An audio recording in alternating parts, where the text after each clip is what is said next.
Okay, are you worried about the rise of the machines?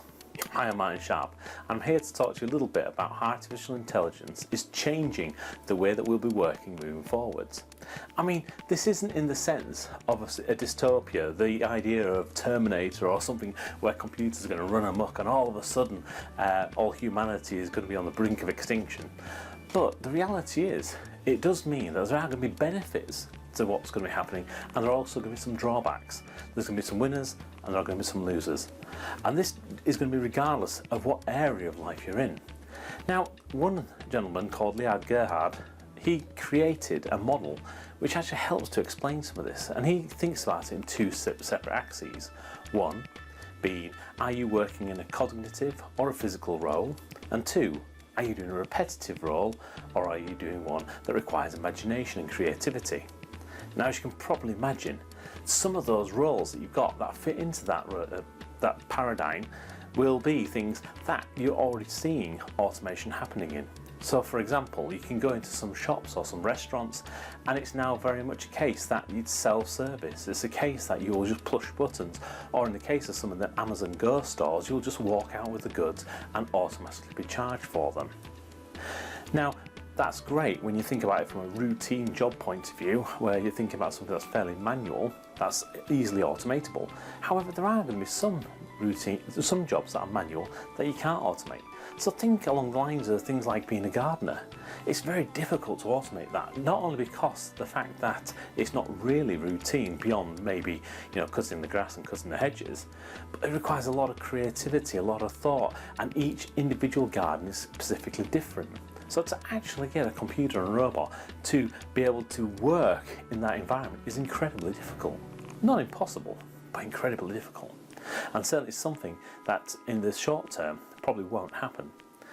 Now think about it from the other side of the equation though, where you're actually working in a place where you have to use your mind. Maybe you're some kind of office worker or a road warrior or something like that.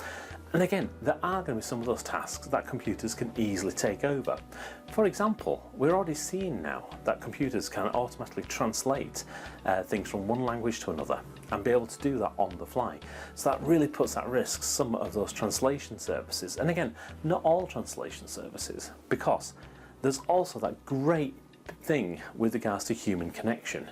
And that really brings me on to that next point with regards to how artificial intelligence won't do everything, because they aren't human.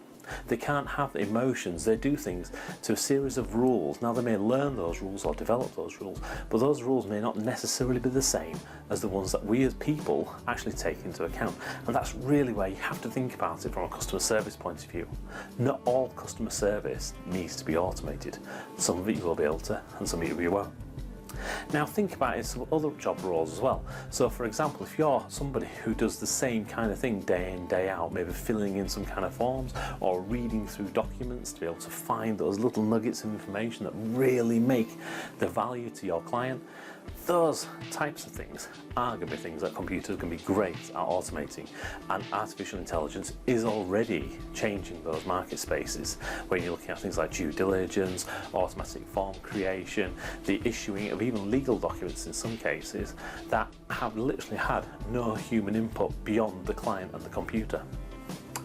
But that's not everything, because again, what the computer can't do is it can't bring that expert viewpoint of actually looking at things beyond what's the information that's being given, and being able to then start to work out which are really the real value points that you need and which are not.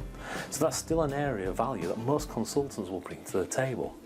Also, they don't have, again, that human connection, and that's really important because they're not able to read the subtle signs of all the parties involved in a certain type of transaction, and as such you'll find that you actually are able to bring more value to the table for them. And also, while we have seen some examples of computers creating art, the reality is they're not really that creative, are they? What they do is they work within a series of rules to be able to give you something back. So when you're thinking about artificial intelligence and how it's going to affect your role in the future, don't necessarily think that it's always a bad thing, but do look at the kind of tasks that you do and make sure you're choosing a path which means that you've got a good future. I'm Martin Sharp. Have a great week.